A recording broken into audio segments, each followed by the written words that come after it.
ये है one piece का एपिसोड नंबर 3। इस एपिसोड के शुरुआत में हमें ये दिखाया जाता है जो लूफी को गोली लगी थी वो गोली भी लूफी का कुछ नहीं बिगाड़ पा रही है। फिर जोरो हैरान होकर लूफी से पूछता है आखिर तुम हो कौन, तुमने ये सब किया कैसे। फिर लूफी बोलता है मेरा नाम है मंकी डी लूफी, मैं किंग ऑफ द पायरेट्स बनना चाहता हूँ। फिर जोरो बोलता है क्या तुम किंग ऑफ द पायरेट्स बनना चाहते हो, तुम्हें इसका मतलब भी पता है। फिर लूफी बोलता है हाँ मुझे इसका मतलब पता है, इसका मतलब होता है पायरेट्स का किंग। फिर लूफी जोरो से बोलता है इसका कोई दूसरा मतलब भी होता है क्या। फिर कोबी बोलता है मैं भी पहली बार शौक था जब मैंने इसके मुंह से ये बात सुनी थी, लेकिन ये सच में पायरेट्स का किंग बनना चाहता है और दुनिया का सबसे बड़ा खजाना वन पीस ढूंढना चाहता है। लूफी अपने बारे में ये सारी बातें सुनकर अपने दांत दिखाने लग जाता है। फिर लूफी जोरो को उसकी तलवार देता है और उसे बोलता है मुझे नहीं पता था इन तीनों तलवार में से तुम्हारी तलवार कौन सी है, इसलिए मैं ये तीनों तलवार ले आया। फिर जोरो बोलता है ये तीनों तलवार मेरे ही हैं और मैं तीनों तलवारों का इस्तेमाल करता हूँ। लूफी के तलवार लाने के बाद जोरो बोलता है ठीक है मैं तुम्हारे क्रू में भर्ती हो जाऊंगा। ये सब सुनकर लूफी बहुत ज्यादा खुश हो जाता है। अब लूफी को ये लगता है कि जोरो उसके क्रू में भर्ती होने के लिए राजी हो गया है। फिर जोरो बोलता है मेरी रस्सियां जल्दी से खोल दो, अगर मैं यहीं पे मर गया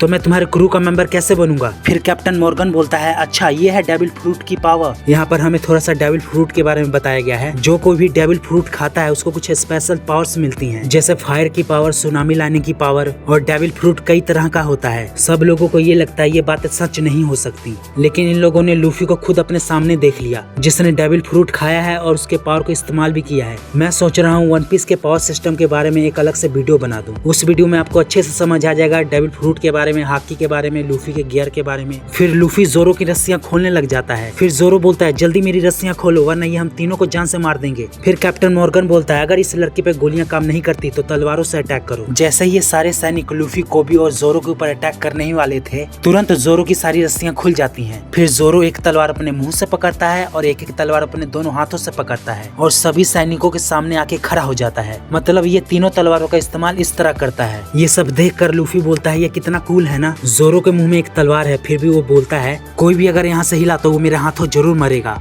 जोरो की ये बातें सुनकर सारे सैनिक बहुत ज्यादा डर जाते हैं क्योंकि उनको पता है जोरो कितना ज्यादा ताकतवर है। फिर जोरो लूफी को बोलता है तुम्हारा सपना है कि तुम पायरेट किंग बनना चाहते हो ना, मेरा भी एक सपना है कि मैं दुनिया का सबसे महान तलवारबाज बनना चाहता हूँ। फिर लूफी बोलता है मुझे भी एक महान तलवारबाज की जरूरत थी, इसलिए मैं तुम्हें अपने क्रू में जरूर भर्ती करूंगा। फिर जोरो लूफी को बोलता है तुम्हें अपनी लाइफ में कुछ बड़ा करना पड़ेगा क्योंकि मैं दुनिया में बहुत ज्यादा फेमस होना चाहता हूँ। फिर कैप्टन मॉर्गन अपने सैनिकों को बोलता है जल्दी खत्म करो इन्हें। फिर लूफी जोरो को बोलता है अपना सर नीचे करो। फिर लूफी बोलता है गम गम बिप और अपने टांगों को लंबा कर लेता है और अपने टांगों से सारे सैनिकों को एक लात मारता है। फिर जोरो लूफी को बोलता है कि ये सब तुम कर कैसे लेते हो। फिर लूफी बोलता है मैंने गम गम डेविल फ्रूट खाया है, इसी फ्रूट की वजह से मुझे ये सारी पावर्स मिली हैं। ये सारी बातें कैप्टन मॉर्गन सुन रहा था और बोलता है अच्छा ये है डेविल फ्रूट की पावर। फिर उनका एक सैनिक बोलता है हम सब मिलकर भी उन्हें नहीं हरा सकते। फिर कैप्टन मॉर्गन बोलता है जिनको भी ये लगता है कि हम उन्हें नहीं हरा सकते उनको अपने सर में गोली मार लेनी चाहिए और मुझे कमजोर सैनिकों की कोई जरूरत नहीं है। ये सब सुनकर सारे सैनिक डर जाते हैं। अब लूफी भागते भागते कैप्टन मॉर्गन के पास जाता है। फिर पूरी ताकत लगा के एक मुक्का मारता है कैप्टन मॉर्गन के कुल्हाड़ी पे। इस मुक्के से कैप्टन मॉर्गन को कोई फर्क नहीं पड़ता। फिर कैप्टन मॉर्गन लूफी को बोलता है तू मुझे हराएगा, तुझे पता है मेरा नाम क्या है। Captain Morgan x hand Morgan. फिर लूफी कैप्टन मॉर्गन को बोलता है तुझे पता है मेरा नाम क्या है, मेरा नाम है मंकी डी लूफी।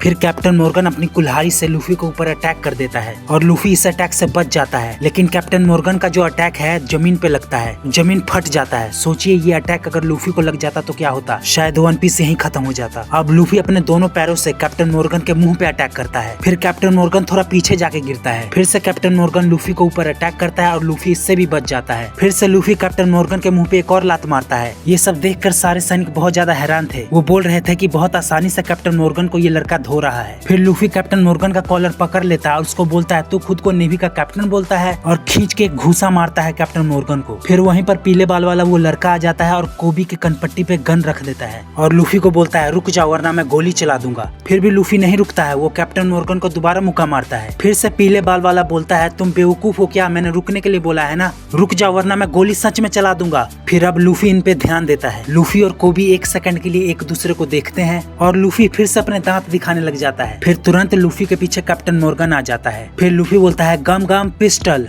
और अपने हाथ को लंबा करके उस पीले बाल वाले को एक मुक्का मारता है। और ये कैप्टन मॉर्गन लूफी के ऊपर अटैक करने वाला था, तभी जोरो सामने आ जाता है और अपने तलवार से कैप्टन मॉर्गन के ऊपर अटैक करता है और मॉर्गन वहीं पे गिर जाता है। ये सब देखकर लूफी जोरो को बोलता है बहुत बढ़िया जोरो। फिर जोरो बोलता है माय प्लेजर कैप्टन। फिर से लूफी अपने दांत दिखाने लग जाता है। अब हमें ये दिखाया जाता है कि कैप्टन मॉर्गन मर चुका है और सारे सैनिक बहुत ज्यादा खुश हो जाते हैं और वो बोलते हैं फाइनली हमें कैप्टन मॉर्गन की गुलामी से आजादी मिली। फिर हमें दिखाया जाता है जोरो जहाँ पे खड़ा था वहीं पे अचानक गिर जाता है और बोलता है मैं बहुत भूखा हूँ। अब हमें फिर से सीन दिखाया जाता है नामी का। यहाँ पर इसने 2 नेवी वालों को रस्सी से बांध दिया है। फिर ये दूसरे कमरे में जाती है और कुछ ढूंढने लग जाती है। ढूंढते ढूंढते इसे एक चार्ट मिलता है। इस चार्ट पर कैप्टन बगी का नाम लिखा हुआ था। फिर नामी अपने मन में सोचती है कि कैप्टन बगी वही आदमी है ना जो लोग कहते हैं कि ये बंदा इमोर्टल है, ये कभी मर नहीं सकता। अब हमें अगला सीन दिखाया जाता है जोरो, लूफी और कोबी का। ये तीनों खाना खा रहे हैं उस छोटी सी बच्ची के रेस्टोरेंट में। जोरो बोलता है कि बहुत दिनों बाद मैंने खाना खाया है, बहुत अच्छा लग रहा है। फिर लूफी बोलता है कि बस तुम इतना ही खाओगे। फिर जोरो बोलता है लूफी को तुम मेरे से ज्यादा कैसे खा सकते हो। फिर वो छोटी सी बच्ची, उसकी माँ और कोबी हंसने लग जाते हैं। फिर कोबी फ्री में खाना खिलाने के लिए धन्यवाद बोलता है। फिर वो छोटी सी बच्ची लूफी को बोलती है तुम बहुत ज्यादा स्ट्रांग हो। फिर लूफी बोलता है मैं आगे चल के और भी ज्यादा स्ट्रांग बनने वाला हूँ क्योंकि मैं बनूंगा किंग ऑफ द पायरेट। फिर जोरो लूफी से बोलता है मेरे अलावा तुम्हारे क्रू में कितने मेंबर हैं। फिर लूफी बोलता है तुम्हारे अलावा कोई भी नहीं है। फिर जोरो बोलता है क्या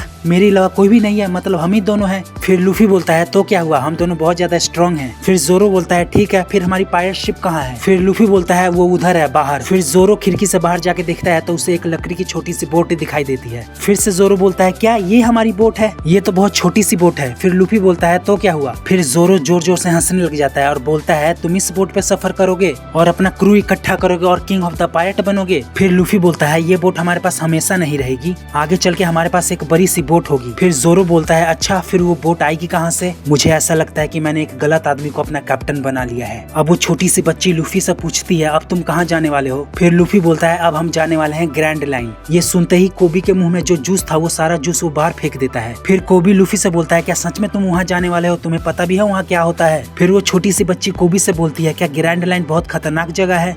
फिर कोबी सबको समझाता है जो गोल्डी रोजर है उसने अपना वन पीस ग्रैंड लाइन में ही छुपाया है, वहाँ पर बहुत ज्यादा लड़ाई वगैरह खून खराबा होता रहता है, वहाँ कोई भी जाता है तो वापस लौटकर कभी नहीं आता। फिर लूफी बोलता है तो क्या हुआ, हम दोनों बहुत ज्यादा स्ट्रॉन्ग हैं, वन पीस वहीं पर है इसलिए हमें वहीं जाना पड़ेगा। फिर जोरो बोलता है रहने दो, लूफी किसी की बात नहीं सुनने वाला। फिर कोबी बोलता है लूफी को मैं बहुत दिनों से नहीं जानता, शायद हम दोनों दोस्त भी नहीं है। फिर लूफी बोलता है हम दोनों दोस्त नहीं है, बहुत अच्छे दोस्त हैं। कोबी बोलता है कि बचपन से ही मेरा कोई दोस्त नहीं बनना चाहता था और लूफी ने मुझे सिखाया है कि कैसे अपने सपने को पूरा किया जाता है और मैं अब अपने सपने को पूरा करूंगा और नेवी में जाऊंगा। फिर जोरो बोलता है अगर तुम्हें नेवी में जाना है तो तुम कभी मत बताना कि तुमने 2 साल तक पायरेट की शिप में काम किया है। फिर जितने भी नेवी वाले होते हैं उस रेस्टोरेंट के अंदर आ जाते हैं। फिर नेवी वाले बोलते हैं कि हमें पता है कि तुमने हमारे टाउन को प्रोटेक्ट किया है कैप्टन मॉर्गन से, लेकिन तुम सब पायरेट हो इसलिए हम तुम्हें इस टाउन में नहीं रहने दे सकते, तुम्हें यहाँ से जाना पड़ेगा। फिर सारे टाउन वाले बोलते हैं कि तुम सब ऐसा कैसे बोल सकते हो। फिर लूफी बोलता है ठीक है फिर हम यहाँ से जा रहे हैं। फिर वो छोटी सी बच्ची बोलती है क्या सच में तुम दोनों यहाँ से जा रहे हो। फिर जोरो और लूफी वहाँ से जाने लग जाते हैं। फिर कोबी सोचता है क्या मुझे उन दोनों के साथ जाना चाहिए या नहीं जाना चाहिए। इतने में ही नेवी का एक बंदा लूफी से बोलता है ये कौन है, ये भी कोई पायरेट है क्या, ये भी तुम्हारे क्रू का मेंबर है क्या। फिर कोबी बोलता है मुझे नहीं पता ये लड़का कौन है। फिर लूफी कोबी को परेशान करने लग जाता है। फिर कोबी एक खींच के मुक्का मारता है लूफी को। फिर लूफी कोबी को पीटने लग जाता है। फिर नेवी में से एक बंदा गुस्सा होकर बोलता है लूफी को तुम यहाँ से जा रहे हो कि नहीं। फिर नेवी वाले को यकीन हो जाता है कि तुम दोनों में लड़ाई हो रही है, इसका मतलब तुम दोनों एक टीम में नहीं हो। फिर जोरो लूफी को वहाँ से खींच कर ले जाता है। फिर लूफी इस बात पे खुश होता है कि नेवी वालों को ये यकीन हो चुका है कि कोबी हमारे साथ नहीं है। फिर लूफी वहाँ से चला जाता है। फिर कोबी सोचता है कि लूफी ने ये सब मेरे लिए किया है, अगर वो ऐसा नहीं करता तो इन लोगों को यकीन नहीं होता कि मैं उनके साथ नहीं हूँ और शायद फ्यूचर में मैं कभी नेवी में भी नहीं जा पाता। फिर कोबी हिम्मत जुटा के नेवी के कैप्टन से बोलता है कि मुझे भी नेवी में भर्ती कर लो। फिर नेवी का कैप्टन बोलता है क्या सच में तुम नेवी में आना चाहते हो, क्या तुम्हें पता है नेवी वालों की जिंदगी कितनी मुश्किल होती है, आज से तुम्हें भी उस मुश्किल का सामना करना पड़ेगा। फिर कोबी को नेवी में भर्ती कर लिया जाता है और वो बहुत ज्यादा खुश होता है। फिर वो कैप्टन को सल्यूट करता है। अब हमें फिर से यहाँ नामी का सीन दिखाया जाता है, वो भी कहीं सफर पे जा रही है। लूफी के साइड में ही उसकी बोट होती है लेकिन लूफी से बड़ी उसकी बोट होती है। अब हमें दिखाया जाता है कि जोरो और लूफी अपने बोट के पास आ रहे होते हैं। फिर जोरो लूफी से बोलता है वो सब क्या तुमने जानबूझ के किया था। फिर लूफी बोलता है तुम किस बारे में बात कर रहे हो, मुझे कुछ नहीं पता। फिर जोरो बोलता है झूठ मत बोलो। फिर जहाँ पर लूफी और जोरो है वहाँ पर सारे नेवी वाले आ जाते हैं और कोबी भी आ जाता है। फिर लूफी और जोरो के वहाँ से जाने से पहले सारे नेवी वाले और कोबी लूफी और जोरो को सल्यूट करते हैं। उन सभी टानू वालों का ये कहना है कि इन दोनों ने मिलकर हमें कैप्टन मॉर्गन से आजाद करवाया है। फिर जोरो बोलता है कि ये पहली बार होगा कि किसी पायलट को नेवी वाले सल्यूट कर रहे हैं। फिर लूफी और जोरो वहाँ से चले जाते हैं। फिर जोरो बोलता है सफर में पता नहीं कैसी कैसी मुसीबतें हमारा इंतजार कर रही हैं। फिर लूफी बोलता है चाहे जो भी मुसीबत हो मैं पायलट किंग बन के रहूंगा। फिर जोरो लूफी को बोलता है आखिर तुम पायलट किंग ही क्यों बनना चाहते हो। फिर लूफी बोलता है कि मैंने किसी से वादा किया कि मैं खुद का क्रू बनाऊंगा और वन पीस ढूंढूंगा और पायलट किंग बनूंगा। फिर लूफी जोर से हाथ हिलाता है और बोलता है आखिरकार हमारा सफर शुरू हो गया। फिर यहीं पे वन पीस का तीसरा एपिसोड खत्म हो जाता है। अगर आप लोगों को वीडियो अच्छी लगी हो तो वीडियो को एक लाइक जरूर करिएगा और कमेंट करके जरूर बताइए कि आपको वीडियो कैसा लगा। अगर आप चाहते हैं कि मैं वन पीस के अलावा किसी और एनिमे पर वीडियो बनाऊं तो उसके लिए भी आप कमेंट कर सकते हैं। और प्लीज आप लोग जल्दी से जल्दी सब्सक्राइब कर लीजिए, मेरे पास 1000 सब्सक्राइबर्स भी नहीं है। ठीक है, फिर मिलते हैं अगली वीडियो में।